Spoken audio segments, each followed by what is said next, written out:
Good morning class. कैसे हो बच्चों?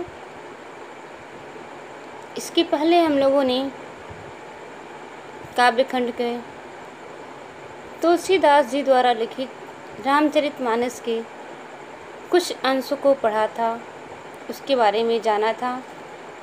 उससे संबंधित प्रश्नोत्तर को लिखा था।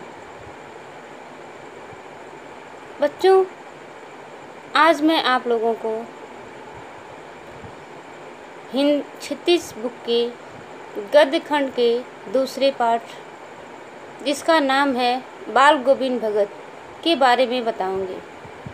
सबसे पहले हम लोग आइए देखते हैं बाल गोविंद भगत किसकी रचना है, उस लेखक के बारे में जानते हैं। लेखक कौन हैं, वे कहाँ के रहने वाले हैं, या फिर उनकी प्रमुख रचनाएं इत्यादि, अर्थात हम लोग लेखक से संबंधित कुछ प्रमुख बातों को आज इस वीडियो के माध्यम से जानेंगे।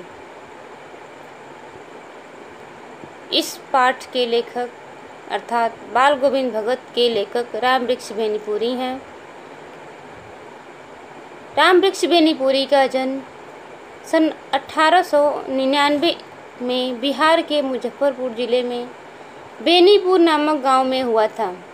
उनके पिता फूलवंत सिंह एक साधारण परिवार से थे, एक साधारण किसान थे।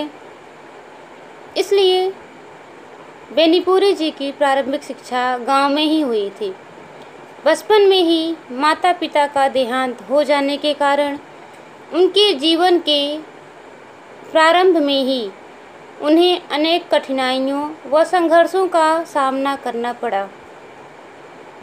10वीं तक शिक्षा प्राप्त करने के बाद वे 1920 में राष्ट्रीय स्वाधीनता आंदोलन में सक्रिय रूप से भाग लेने लगे। उन्हें कई बार जेल भी जाना पड़ा। लेखक रामवृक्ष बेनीपुरी 15 वर्ष की अवस्था में ही लेखन की ओर प्रभावित हुए और लेखन की ओर बढ़े। उसी समय उनकी रचनाएं अर्थात 15 वर्ष की अल्पावस्था में ही बेनीपुरी जी की रचनाएं अनेक पत्र पत्रिकाओं में छपने लगीं।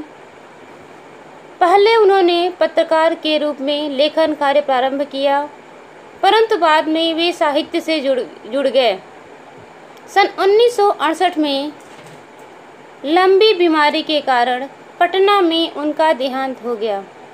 रामवृक्ष की बेनीपुरी ने अनेक प्रकार की रचनाएं की थी, जैसे उपन्यास, कहानी संग्रह, नाटक, निबंध, संस्मरण, रेखाचित्र, यात्रा वृत्तांत इत्यादि। इनकी रचनाएं मुख्य रूप से समाज के दुखी और कमज़ोर वर्ग को लेकर के लिखा गया था। हमारी पुस्तक में दिया गया बाल गोविंद भगत भी एक ऐसे व्यक्ति के बारे में बताता है जो बिल्कुल अकेला है, और वह व्यक्ति अनेक प्रकार के संघर्षों को से जूझते हुए भी अपने जीवन से कभी निराश नहीं होता।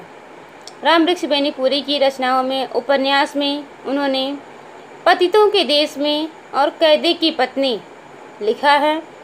कहानी संग्रह चिंता के फूल, लाल तारा इत्यादि हैं। इन्होंने अम्बपाली नामक नाटक की रचना भी की थी। गेहूँ और गुलाब, मंदे, बाड़ी, विनायकी, मशाल इत्यादि निबंध संग्रह की रचना की। इन्होंने जंजीरें और दीवारें नामक संस्मरण भी लिखा। रेखाचित्र में इन्होंने माटी की मूर्तें लिखी।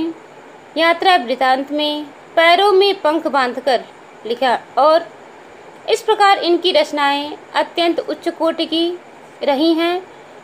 रामवृक्ष बेनीपुरी ने साहित्य की सभी विधाओं पर अपनी लेखनी चलाई, अर्थात हिंदी साहित्य की जितनी विधाएं हैं उसमें से अधिकांशतः विधाओं पर बेनीपुरी जी ने अपनी रचना की, और उनकी रचना स्वाधीनता, मनुष्य की चिंता, इतिहास के अनुरूप, समय के अनुरूप घटना के चक्र की व्याख्या बताता है। उनकी रचनाओं में परिचयात्मकता, सूचनात्मकता और भावुकता की त्रिवेणी विद्यमान है, अर्थात उनकी रचनाओं में परिचय, सूचना और भावुकता तीनों का मिश्रण दिखाई पड़ता है। बेनीपुरी जी एक श्रेष्ठ संस्मरणात्मक व भावात्मक निबंध के रूप में भी जाने जाते हैं। उनके यात्रा वृत्तांत में जहाँ कौतूहल की भावना दिखाई देती है, वहीं उनके रेखाचित्रों में चित्रात्मकता का प्रत्यक्ष अनुभव होता है। उनकी रचनाओं में गहन अनुभूतियाँ और उच्च कल्पना का अद्भुत सम्मिश्रण है।